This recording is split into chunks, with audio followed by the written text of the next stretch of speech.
10 محرم الحرام کو اہل تشیع حضرات ماتم کیوں مناتے ہیں، نوحہ کیوں کرتے ہیں اور عزاداری کیوں نکالتے ہیں؟ اس کی حقیقت یہ ہے کہ ماتم عربی زبان کا لفظ ہے۔ دراصل کسی غم یا خوشی میں مردوں اور عورتوں یا صرف عورتوں کے اجتماع کو ماتم کہا جاتا ہے۔ پھر کسی کی موت پر عورتوں کے اجتماع کو ماتم کہا جانے لگا۔ ہمارے عرف میں میت پر نوحہ گری اور خلاف شرع افعال کرنے کو ماتم کہتے ہیں۔ شیعہ حضرات 10 محرم الحرام کو عزاداری نکالتے ہیں، نوحہ اور ماتم کرتے ہیں، اور ان کا کہنا یہ ہے کہ حضرت حسین رضی اللہ تعالیٰ عنہ کے غم میں ہم یہ سب کرتے ہیں، اور اس پر وہ لوگ کچھ روایات بھی پیش کرتے ہیں، اور یہ ان کا بہت پرانا عمل ہے اور اپنا ایک خاص رسم و رواج کے طریقے سے اس کو منایا جاتا ہے۔ روایت میں آتا ہے کہ غزوہ احد سے جب رسول اللہ صلی اللہ علیہ وسلم واپس تشریف لائے تو بنو عبد الاشہل کی کچھ عورتوں کو اپنے شہداء پر روتا ہوا پایا۔ یہ سن کر حضور صلی اللہ علیہ وسلم نے فرمایا کہ حمزہ پر رونے والا کوئی نہیں۔ یہ سن کر انصار کی کچھ عورتیں آئی اور حضرت حمزہ رضی اللہ تعالیٰ عنہ پر رونا شروع کر دیا۔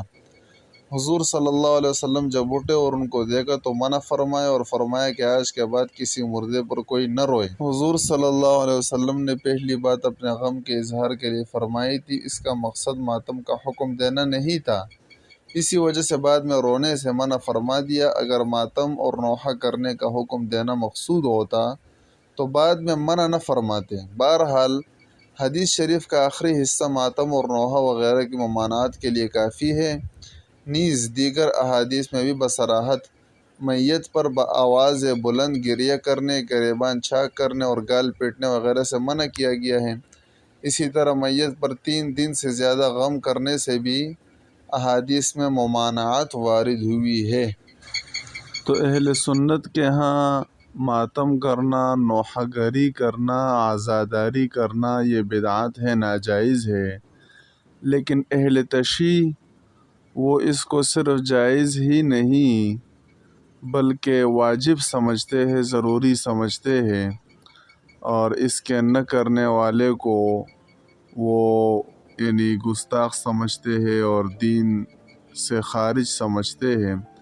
اہل تشیع اس کو بہت دھوم دھام سے مناتے ہیں اور بہت زیادہ اس کے اہتمام کرتے ہیں۔ ہر سال محرم الحرام کے 10 دنوں میں شروع کے جو 10 دن ہوتے ہیں ان میں، اور اہل تشیع کے ہاں یہ ائمہ اہل بیت اور ائمہ معصومین کے ساتھ محبت اور عشق سمجھا جاتا ہے، اور ان کے روحوں کی اطمینان اور تسلی کے لیے یہ لازمی قرار دیا جاتا ہے۔